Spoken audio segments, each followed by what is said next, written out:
говорю с тобой под свист снарядов, угрюмым заревом озарена.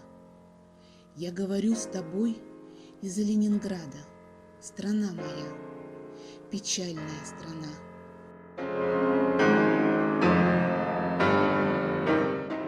Кронштадтский злой, неукротимый ветер мое лицо закутанное бьет. В бомбоубежищах уснули дети, ночная стража стала у ворот.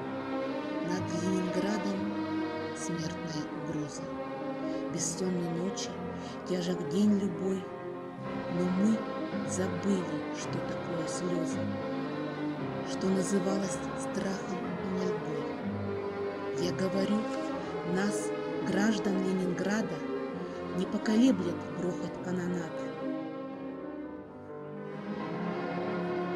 И если завтра будут баррикады, мы не покинем наших баррикад.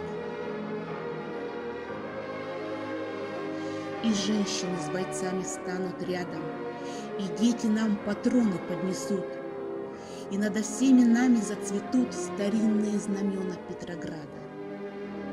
Руками сжав обугленное сердце, такое обещание даю. Я, горожанка, мать красноармейца, погибшего под стрельнею в бою. Мы будем драться с беззаветной силой. Мы одолеем бешеных зверей. Мы победим, клянусь тебе, Россия, от имени российских матерей.